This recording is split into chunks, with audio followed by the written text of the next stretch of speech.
Thanks for downloading this episode of Cork Talk with me, Tim Atkin. A weekly conversation with some of the most famous people in the world of wine. This podcast is brought to you in partnership with Noma Cork by Vinventions. Driven by a commitment to innovation, the new plant-based Noma Cork Green Line offers significant improvements in wine closure performance. Thanks to a rigorous oxygen ingress rate, you can decide which cork is best for your wine, whether it's for young and fresh wines or for those with ageing potential. Natalie Christensen of Yealands originally wanted to compose film scores or be a music therapist, but after what she calls a quarter-life crisis in HR, she got a harvest job in a winery, and it changed her life. Listen to us chat about her time in Galicia making Albariño, her love of Sauvignon Blanc, the lay of the land in Marlborough, the appeal of colourful clothing, and why machine harvesting gets an unfairly bad press. Oh, thanks. Hi, Tim. How are you going? I'm really good. It's quite early in the morning here, but what time is it there? I mean, I hate to ask, frankly. Well, it's not too bad. It's 8 p.m. on a Sunday evening, so just sort of all cozy and relaxed by the fire because it's obviously winter over here and it's a bit chilly at the moment. Today, have you? Because you're super focused on what you do, or have you had a day off? Most definitely had a day off. No, the winter time is definitely a time to stay away from the winery over the weekends for sure.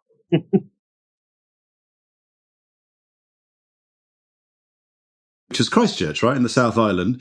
You were born, brought up there. Just was wine part of your life growing up then? And was there a wine scene already developing by then? I mean, you're still pretty young, so presumably it was already developed by then, wasn't it? Yeah. So when I was growing up in Christchurch, there wasn't a major wine scene. Like a friend of mine, she worked in the cellar door at Pegasus Bay, so I knew about Pegasus Bay, and Gießen was definitely a brand that I'd heard of. But yeah, not when I was sort of a teenager growing up. I was sort of drinking RTD mixes and that sort of thing, and drinking sort of cheap wine out of cask. And were parents wine drinkers or not? Did your parents drink wine? Yeah, no, they did drink some wine. But yeah, I wouldn't say they were, drinking fancy wines or anything like that. It was, just whatever was going. But yeah, Dad liked to drink rum. I remember I'd drink the froth off Dad's rum and cokes. But yeah. And were your parents musicians? Because, you studied music, didn't you, to start with? Yeah, no, my parents weren't musicians. My dad is actually very sporty. He played hockey for New Zealand and went to 3 Olympics. Wow. He was in the Olympic team in Montreal 1976 when New Zealand actually took home gold. So I guess my childhood was very much Dad doing lots of sporty things, always in the back garden practicing his golf swing or going on a run or, being very active. And whereas Mum was more kind of, I guess, the artistic side. So she had she was into pottery and had a potting wheel in the garage and, painting and arty kind of things. So, yeah, nice kind of mix of the two, I guess, by having both ends of the spectrum in the household. Why the double bass? Well, actually, that's a funny thing. I was really into singing when I was at primary school, and I was part of what was called, I guess, the special choir, which the top singers from the local primary schools would get together in this sort of master choir and sing at this choral festival. And there was this orchestra that would play with the choir every night. And there was quite a cute cello player that led the cellos. And so I thought, oh, right, well, maybe one day I'll play the cello and I might get to play alongside this man, or this boy at the time. And so when I got to high school, I asked if I could play the cello, but they didn't have any available. But they said, oh, no, we've got this double bass. You want to learn that? So I did learn that. And that was that. and you did a degree in music, didn't you? And I read somewhere that your initial plan was to become a film composer. Is that right? Yeah, so when I first left high school, I loved music and I loved writing music, and I really liked how music could create a feeling and sort of set a scene and bring an emotion and take you to a place, and especially in a group environment. You could be taking a lot of people on some journey, and I lived and breathed music at that point. So I went to Victoria University in Wellington to study composition. Because it was when the film industry was really taking off in New Zealand. It was when Lord of the Rings was first getting filmed and that kind of thing. But then I decided I really kind of liked the healing properties of music. So that's when I picked up a psychology degree as well, because my my original plan was to do a master's in music therapy. So you went and did a master's in psychology instead? Yeah, and the idea was to become a music therapist, wasn't it? I mean, just tell us about how does music therapy work? Because music can be very soothing, but it can also be quite disturbing. How do therapists use music? Well, I went to a few, workshops about it when I was interested in it, and there were only 2 or 3 registered music therapists in New Zealand at the time. But basically, like some of the things you can do with music, if you've got a patient who's got Alzheimer's, the part of the brain to do with music goes after the part of the brain that is involved with speech. So you can get people singing along to old familiar songs that gives them a sense of peace, and they can still talk or sing these songs. So you actually make them feel comfortable and a bit more at ease, even though they can be quite agitated and quite confused because they might be, sort of in the further sort of stages of, deterioration, I guess. And also, like children with disabilities, they may feel as though it can make them feel connected, or children with autism, they might not be very good at communicating orally, but, you give them a drum or you give them something and they're actually interacting with other people, and they feel connected and they feel like they're achieving something or they're getting a result and they're interacting in a way that's, that works for them.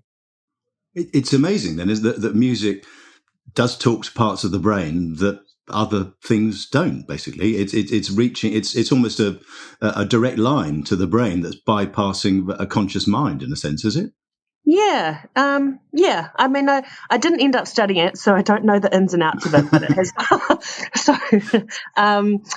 But yeah, it's definitely something that I've always been fascinated with, and I feel like in some aspects it kind of really speaks to your soul, and you can get really sort of strong connections to things and describe things that you can't necessarily put into words, but you can describe it through a piece of music. So, I feel like it's a very fascinating thing that we get to experience in this lifetime. So, yeah. Well, it is, isn't it? And I often think, I know a few professional musicians and, rock musicians, and sometimes they just say that there are evenings when concerts just work and you're playing the same songs you played the night before. It's just there's an energy in the room and a connection with people. The people don't even know each other. But again, that's something that's occurring at a level, again, that we don't understand, I think. Yeah. Yeah, no, I agree. I agree completely. Instead of which, you got a job in HR, which you suddenly had this quarter-life crisis, as you call it. What happened? How did you end up there? Well, so basically, I was doing a double degree at the time. So I was doing my music degree, and I was doing a BA in psychology. And then in the last year of my undergraduate, I did this paper in industrial organizational psychology, and they were offering a Masters of Science in that. And basically, I'd been doing all these artsy-fartsy, airy-fairy, beautiful things, and this paper was very kind of businessy, and it felt like a very safe career choice. And so, I think they only accepted 12. I can't remember. There weren't that many people that they accepted into this master's program. So when I got in, I thought it was a gift and it was going to set me up for the future.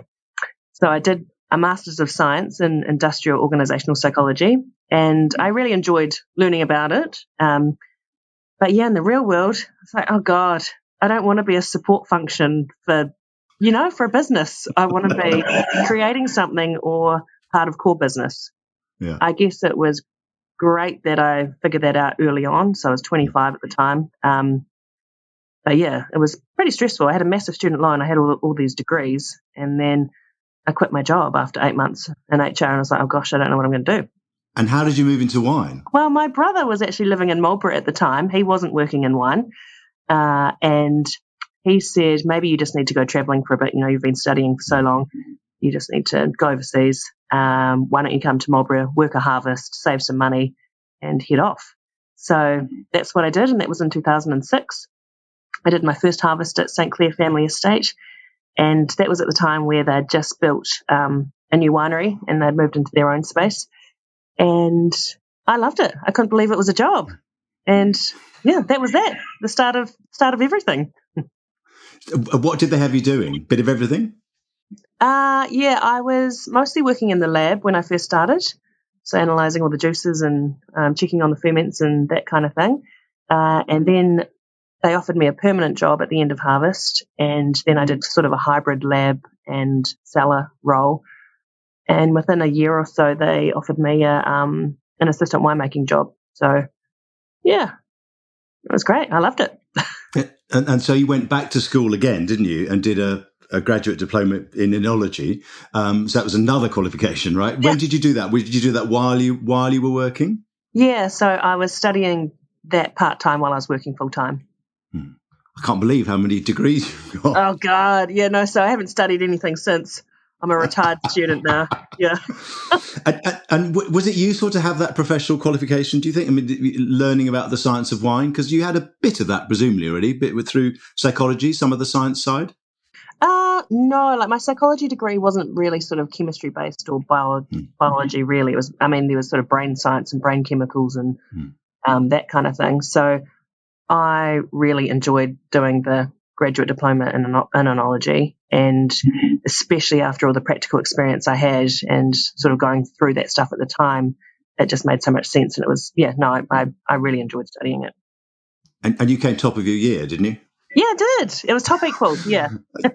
You're a bit of an overachiever, I think. I mean, your dad is a gold medal winner. I think you know. Oh, he set the bar high, so yeah, it's hard to keep up. And you've done quite a few overseas harvests, or you did in the start, didn't you? Bordeaux, Oregon. I mean, travel's sort of second nature to most Kiwis, but just tell us what those experiences taught you, working in Bordeaux and Oregon. Yeah, so Bordeaux was my first harvest, and I did that in 2007, so I was very green in the industry.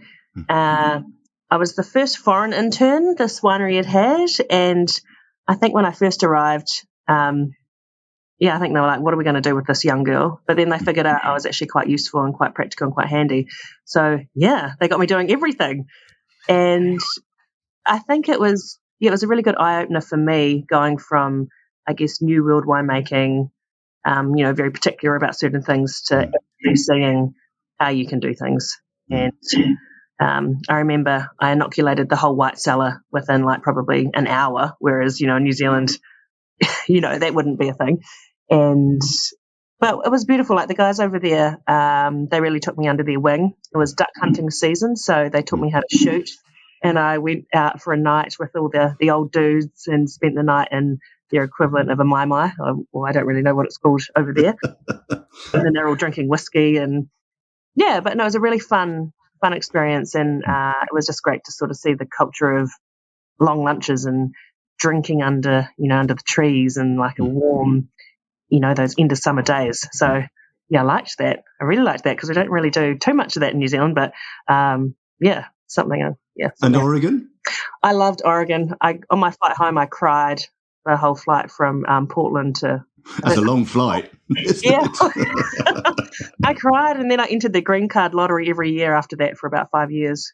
But yeah, I loved it up there too. Just that was in 2010, and there was that kind of the farm to fork mentality and all heirloom vegetables and farmers markets, and I just loved the very kind of natural outdoorsy lifestyle, which is quite similar to being back in New Zealand. Yeah. I mean, your bravest move, I think, was to go to Galicia, right, to work at La Caña. I was there last week with American importer Jorge Ordóñez. I was in the cellar last week. I mean, how did you end up in Galicia? I mean, did you speak Spanish? I mean, what was the link there? It was a pretty random link. It all happened quite quickly. I was actually living in the Wairarapa at the time, working for Matahiwi Estate, and I had gone to a friend's house one Friday night, and I was just chatting to them, and I said, "Oh, are you guys still going to America to do harvest?" And they said, "Oh no, we're going to Spain now.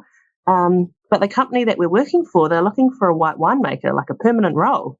What do you think? Maybe we should give it a go." So they got me in touch with this woman in Spain, and I sent her my CV on the Saturday, and by Tuesday afternoon, she had offered me a permanent role, which started in a month. So I had a full-time job in New Zealand. I had a house full of stuff. I had a boyfriend. I had a cat. I didn't speak any Spanish, and I was off to Spain to make Albariño. I was like, why not? Did you take the cat and the boyfriend? No, unfortunately. The cat had to stay at home, and boyfriend couldn't come. And how long did you stay there?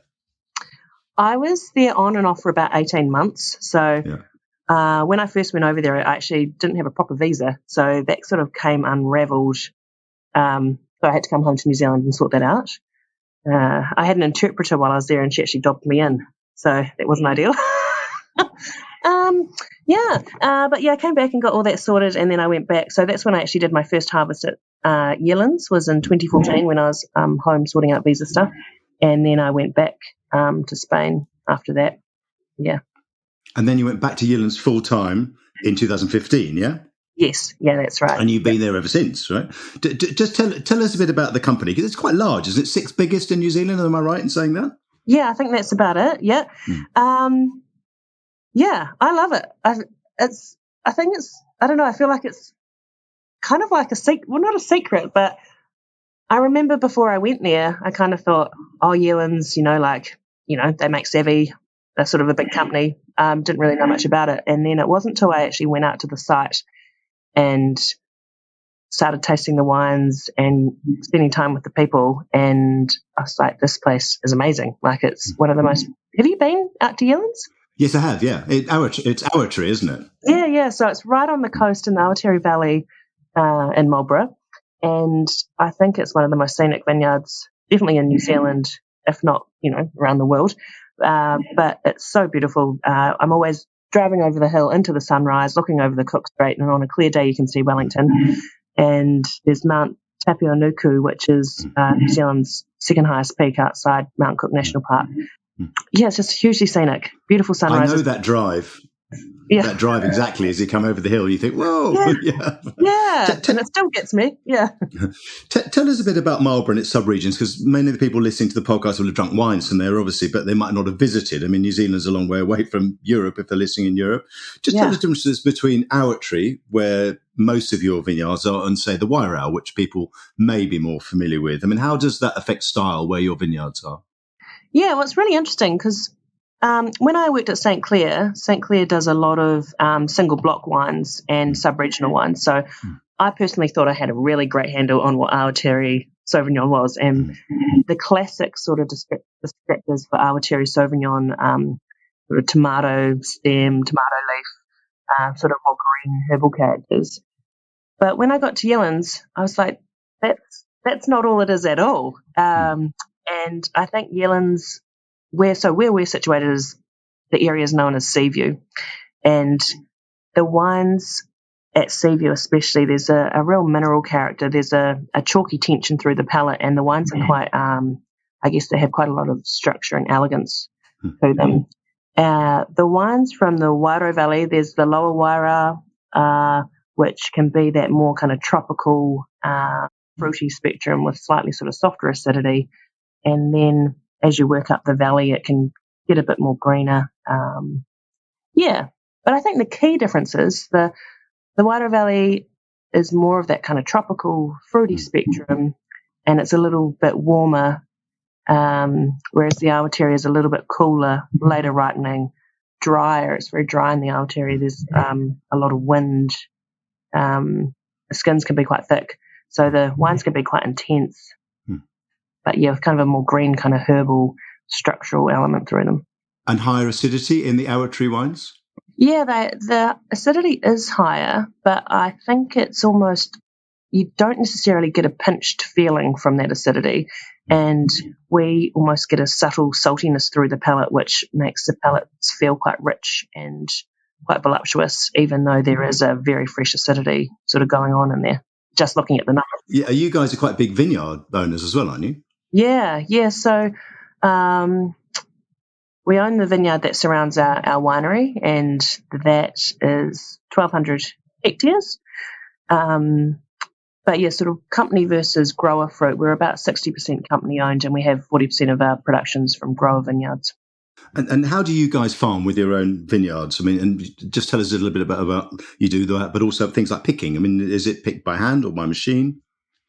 Yeah, so picking wise, it's mostly machine harvested, and I think there's this, there can be a perception that, high quality wines have to be all hand picked, but that's not necessarily the case for Marlborough Sauvignon Blanc.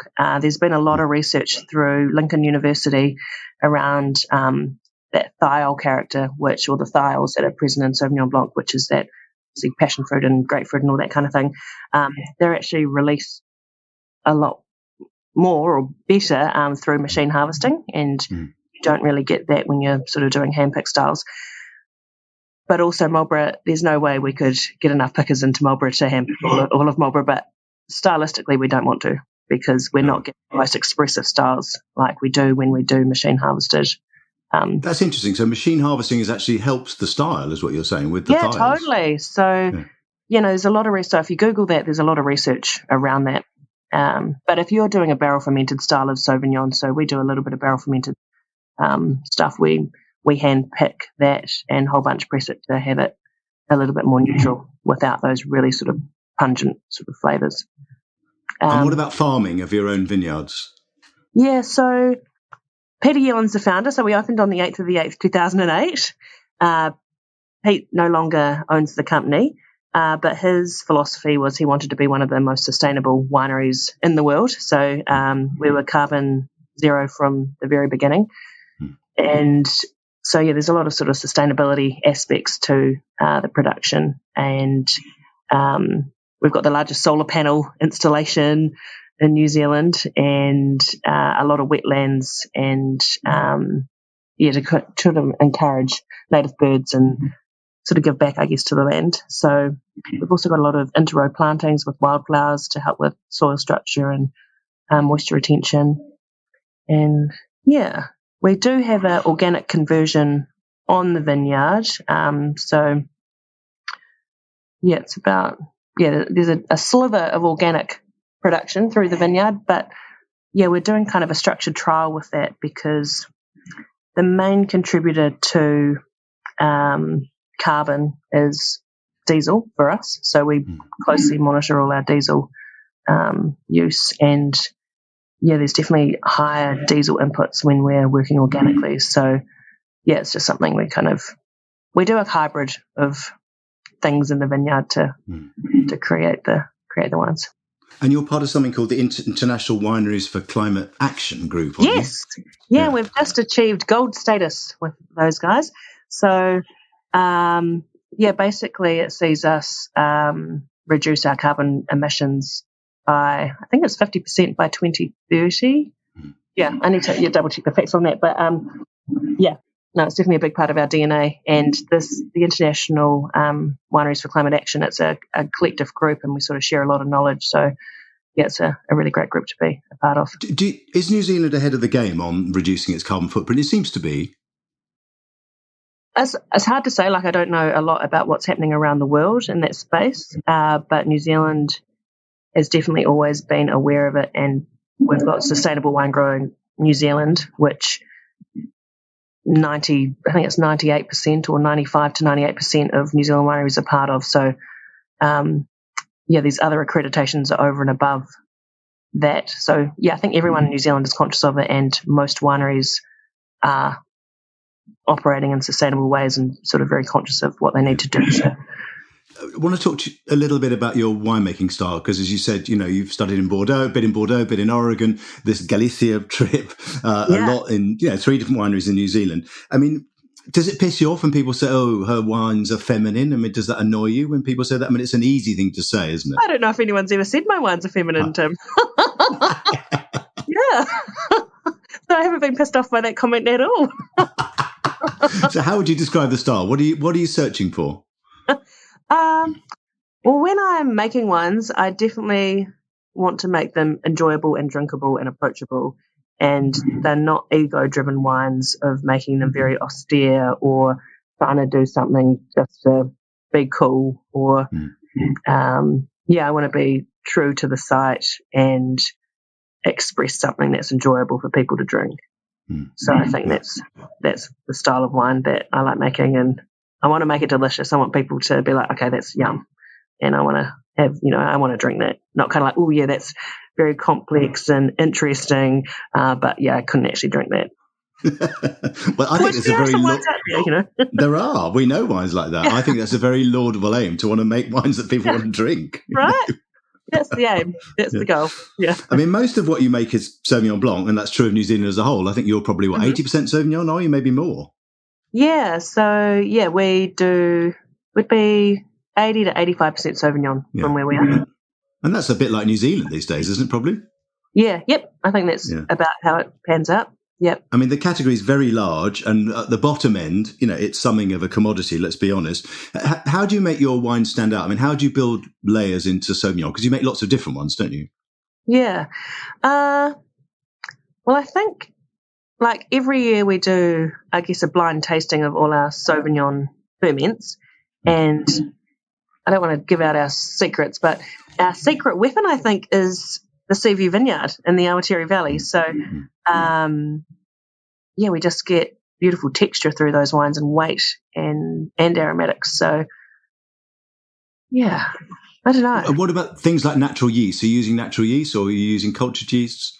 Mostly cultured yeast for our main sort of blends, and there's some small parcel stuff that we've sort of played around with native ferment, but you do lose, well, I've found anyway, you lose a lot of the fruit freshness and vibrancy that I quite like in Sauvignon and the styles that we're making. So, unless we're doing something stylistic like a barrel fermented style where I would use natural yeasts, I like to keep things fresh and vibrant. And also when you're dealing, like some of our ferments are 200,000 litres, you don't want to go rogue with some wild yeast that you're not happy with. That could be a very expensive mistake, couldn't it? Yeah. That would be the end of your career, right? Well, I don't know. Oh, yeah. And what about things like sort of concrete eggs or amphoras? Are those things that you can use with Sauvignon just to add a little dash of something else into the wine, into certain wines? Yeah, most definitely. So we've got a range called State of Flux, which is wines that are fermented solely in concrete eggs. So it's very sort of small batch. And we also, ferment a little bit in barrel and also 1,000-litre ovals. And one thing I played around with this year, which was something that I learned when I was working with Albariño in Galicia, but I did a trial on soaking Sauvignon on its skins in the press to see if you could get more flavour and drop acidity naturally. So that's something I want to play around with a bit. Yeah. Did it work? Well, it definitely got an acidity drop, and it was interesting. So I did it at different temperatures. So I soaked at 8 degrees, and so that worked quite well. But anything that was sort of soaking more ambient didn't really work so well. And the warmer soaked ferments are a bit grubbier, not as fresh and bright as the cold soaked. So, I learned some things, but I need to explore that further. I mean, which other varieties are you working with? It's 80% Sauvignon, but you also got Pinot Noir, haven't you? And your first Albariño is out now, isn't it? Not your first ever Albariño, but your first Albariño from Yealands, right? Yes. So that's definitely a favourite baby of mine. But we've got a lot of different varieties out there. So Pinot Noir, we've even got Tempranillo, Gewürztraminer, Grüne Veltliner, Riesling, Pinot Gris. What have I missed out? Bound to have missed out something.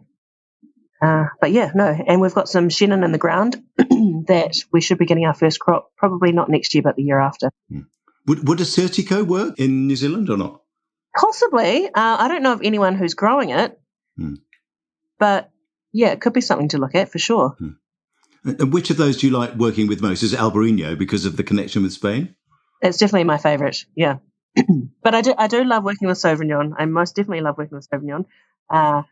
But the vineyard manager's like, oh my gosh, like every day over harvest we'd have to visit the Albariño block. Well, go and stroke it. Pretty much just making sure it's perfect. And everyone always knows, the whole cellar knows when the Albariño is coming into the winery. They're like, that special fruit's here. So everyone's on high alert. So, yeah. Tell us a little bit about another side of your life, which is meditation, right? That you went on this 3-week trip to India. Just tell us a little bit about why you went there and how it changed you in a way, if it changed you. I'm sure it did. Yeah. I've always been, I sort of started doing yoga maybe about 15 years ago. And just sort of, I don't know. I don't do it as much as I should, but when I do it, it's amazing. I guess it all sort of stemmed from when I had my quarter-life crisis, when I was working in HR and had pretty much a meltdown. I had a meltdown and I was like, oh my gosh, what am I going to do? And I was in a really stressed out headspace, and my body, I felt physically ill because I was so stressed.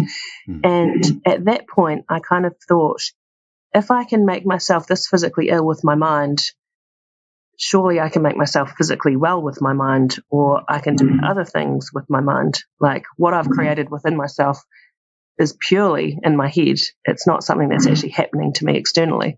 So that's always been quite fascinating to me, and I think that's why I've always been fascinated with meditation and what you can do with it, and if you can heal your body, or manifest things and that kind of thing. So the course that I went to India to study was Prana Vidya, which is the knowledge of energy. And I didn't quite do my research on this. And when I got there, the Swami was like, "Oh, Nat, do you know that this is the most advanced type of yoga that you could be doing?" And I was like, "Oh, okay, cool." But basically, I was learning about generating energy in your body, or connecting to energy and transferring it to parts of your body. And if you get really good at it, you can connect to the one source, and you can actually heal people with your mind, which I felt like I was at Jedi school. And she said, you may get there in this lifetime, or you may not get there in this lifetime. But basically in India, there's a pranic healer in every village, and it's a very traditional thing that they have. But yeah, it was fascinating. So I'm definitely no Jedi. I can't heal, but I felt like I was at Jedi school. No jokes. And it was amazing. Like, I had some just really beautiful moments there. And I also wanted to strip everything away, like the life I lead. Not saying I live an extravagant lifestyle, but in the wine industry, you do go out for beautiful lunches all the time.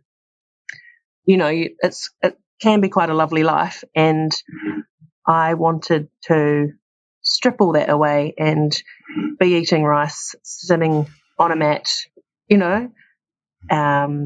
living very basically. And so I can really enjoy and value the life I do have, because sometimes you can take that for granted. And I just wanted to strip it back to basics, and also actually figure out what really matters and what is important. So, and what you do truly need and what you don't need. It was just an interesting thing that I just felt like I needed just to recalibrate. I think it's very true. And haven't you done an experiment in your barrel hall where you're playing a Vedic mantra to the wines? It's not just you that was touched by this. Did it affect the wines? Did you notice? People who do this with classical music often say that you get different styles of music. And there's a guy in Chile doing, jazz and rock music with the same wine, and they do taste different, right? Yeah. Well, so part of this meditation sort of practice I was learning, it was you chant mantra to get your body prepared to sort of do the meditation. And I learned about different mantras that could bring about different things. And so it's almost like not casting spells, but you can bring about certain outcomes through chanting these really ancient words. I thought, if I can marry all my loves into one, that would be amazing. So I chose a very, I guess, quite a neutral mantra, kind of about unity and purity. And I had that play. So I did a structured experiment where I had half the barrels in one barrel hall with this mantra playing on repeat for 6 months while the wine was aging in oak, and then another barrel hall that had no music playing. But in the end, I had to blend the two conditions together because we needed the volume. But I did take samples from the two different conditions, and I did taste them recently. And the wine that had the mantra playing was very fruity, clean, bright, harmonious, crystal clear, delicious. And unfortunately, the sample that was taken from the other barrel hall actually had a spoilage yeast in there, so you couldn't really. You couldn't really tell the difference. Well, you could. There was definitely a difference, but I don't know. So I don't know. Why? I don't know if the mantra kept that barrel hall clean and pure, and I don't know. So jury's out, so I definitely need to do it again. So there could be something in there. I want to talk about one of your other great loves. Anybody who's seen your Instagram feed will know that you've got this amazing dress sense. You're one of the most colourful people I know, and I like colourful clothes. But, have you always loved clothes? Do you see it as a form of self-expression? Yeah, well, I don't know. It's kind of weird because I don't really see myself as a big kind of fashion person, which sounds kind of weird. But I do love wearing bright things, and I like things that make me feel happy or bring joy to other people's lives. So I read recently about dopamine dressing, and I was like, that's exactly what it is. You know, like I like things that make me smile, or I open up the cupboard and, you know, then sometimes when I walk around in black or grey, I just feel like I've wrapped myself in a big miserable cloud. Yeah. I like wearing colour, but now I've kind of set a rod for my own back because people, if I'm not wearing something bright, people are like, what's wrong? What's happened? I'm like, oh God, I just want to be inconspicuous today. You know. And what's the most outrageous outfit in your wardrobe? It must be sort of something leopard skin or something, isn't it? I mean, I've seen you in all sorts of things. Well, it's kind of funny. Like I've got a lot of leopard, like colourful leopard print, but I think when you wear stuff like that all the time, none of it feels outrageous anymore. And it doesn't feel outrageous to me at all. But one of my favourite outfits, which was actually a group gift from a group of close friends for my 40th birthday, is a pink sequined jumpsuit. So, yeah, I love wearing that. And, yeah, that's very fun. Is it on your Instagram post or not? Oh, actually, it will be on my Instagram. It's actually, I'm wearing it in my little profile picture on my Instagram account. So, okay, so check out your Instagram. What is your Instagram account? People can check it out. Nat Christensen Wine. Okay, check it out, folks. It's pink and it's got sequins, right? Yeah. Tell us how you like to get away from wine. I mean, you know, you've got this rich life that we're hearing about outside wine. Mm-hmm. You like the outdoors. Most Kiwis do, don't you? And there's this kind of menagerie of animals, isn't there, somewhere at home? Oh, well, actually, no, there's not. There's only Dickie now, who's my cat. So, yeah, not only one pet at home, but I used to have a couple of chickens, and I did look after a pet lamb for a while.